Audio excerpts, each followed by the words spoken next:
kaikki hyvin. Hänellä Miten niin kuin hän? No siis mä viihdyin enemmän kotona.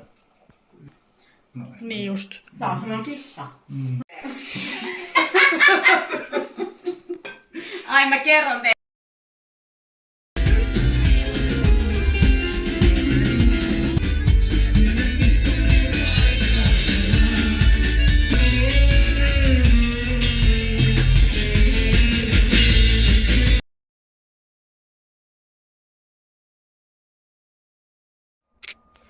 Täällä kuitenkaan. Luna. Wee. Oh my god. Siis on. No mitä tässä on nyt tapahtunut? No joo. Kirppis meni vähän kehnosti. Se pöydän sijainti oli aika paska, näin suomeksi sanottuna. Voitto tuli ihan ok, saatiin pöytä, tai silleen, no ei nyt oikeastaan tullut. Tämä nyt selitän. Saatiin me se pöytä maksettua, me otettiin vielä isompi pöytä ja näin. Oli vähän liian vähän tavaraa siihen nähden, mutta saatiin pöytä maksettua ja kaikki loput, mitä sieltä jäi, niin meni automaattisesti ruokaa jo samana päivänä, että oli tosi pieni voitto. No, pöytä saatiin maksettua ja kamat saatiin pois, joka oli tosi hyvä. Kyllä toi Femmatori on oikeasti mun mielestä tosi hyvä kirpputori, mutta se pöydän sijainti oli aivan sysipaska. Niin kuin nauhoitan, niin mun pappa ei voi todellakaan hyvin, joten ollaan aika viimeisillä hetkillä.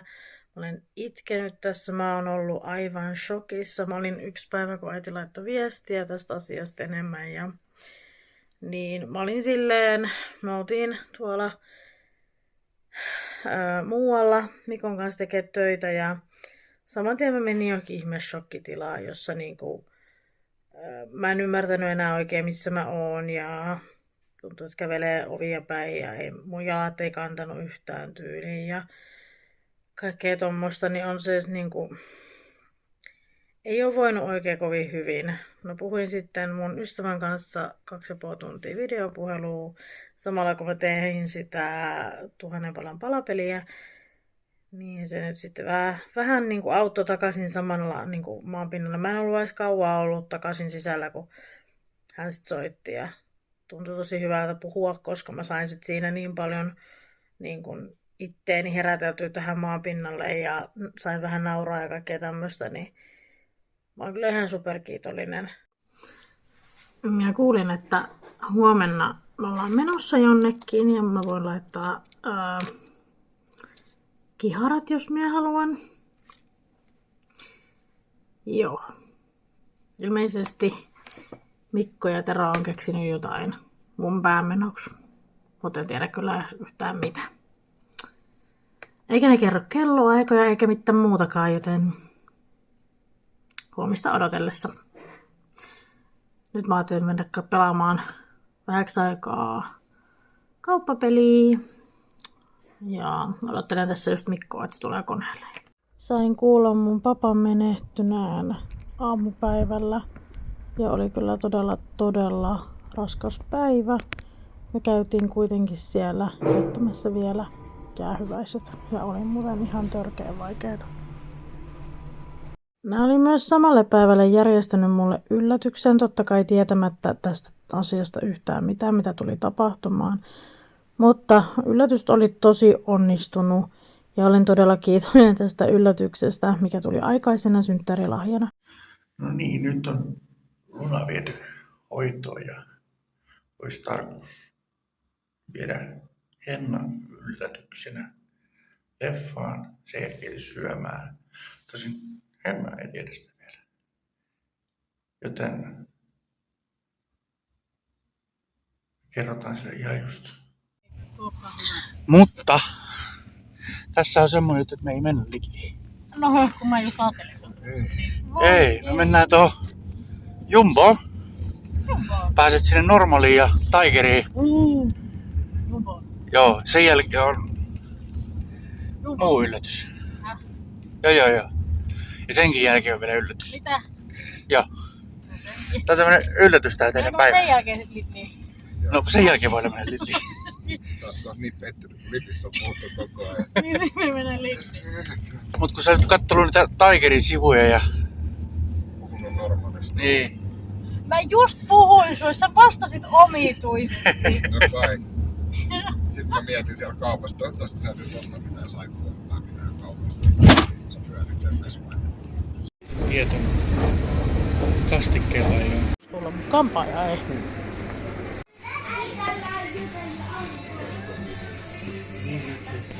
Ryytäkoris.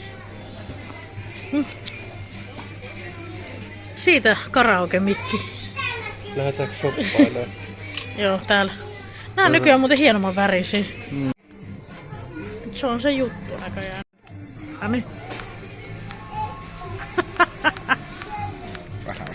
Vähän kehno. Vähän on kehno. Mistä mennään? Ilmeisesti olemme menossa leffaan. Voi Jeesus. No tottahan toki.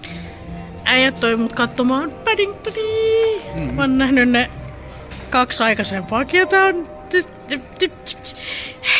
Kiitos. Kiitos. Hyvä, että olette tosi lähellä tässä, mutta... vitsi. Se alkoi.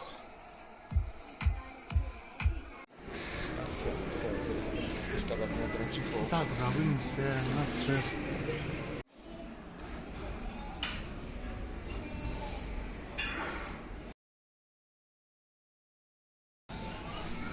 Joo. Tämähän olikin suhtaisen. Mua kaduttaa, kun mä en ottanut kasvot. Käytiin Tigerissa ja Normaalissa. Syötiin kamat autoon. Sen jälkeen mentiin takaisin. Sanottiin, että ei ollut siinä. Mentiin leffaan. Jonka jälkeen mentiin katsomaan Paddingtonia uusinta. Ja sen jälkeen sitten käytiin syömässä. Mentiin Chicosiin. Mutta yllätys oli onnistunut ja oikein mukava vissiin. Joo, yllätys oli oikeasti todella onnistunut ja piristi kummasti mun päivää ja mä sain muuta ajateltavaa. Nyt ei ole helpot ajat ollut muutenkaan. Tässä viimeiset 2 kuukautta on ollut aika stressaavaa ja tällaista, mutta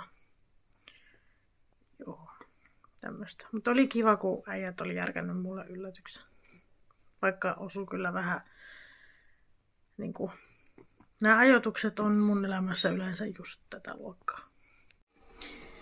Nyt mä odotan täällä Hyvinkään sairaalalla, että Mikko tulee tuolta sen käynneiltä. Ja mä lähdin tänne tosi extemporeen, mutta mä tarvittiin vaan pois kotoa. Ja nyt jutellut äitin kanssa viesteillä ja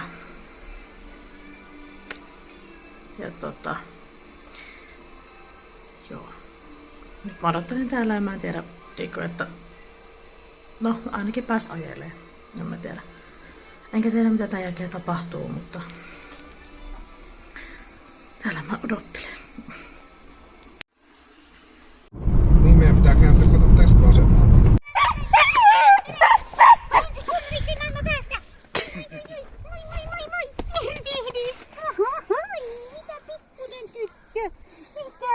Käytiin mun isovanhempien asunnolla tyhjentämässä jääkaappia ja pakastinta ja sitten sieltä löytyi tämmönen Felix-kissa. Mä katsoin tätä aina mun papan kanssa. Tulin koulusta suoraan mammalle ja papalle ja sitten me katsottiin tätä ja sitten mamma laittoi mulle pienesti hedelmiä.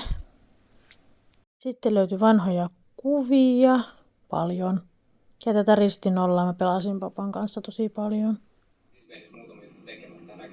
pääsiäisetkot ja ilmeisesti myös jouluetkot, sillä niiden pakkasesta löytyi 2 levyä joulutorttuja ja sitten ne kerkesi sulaa, joten ne piti sitten tehdä.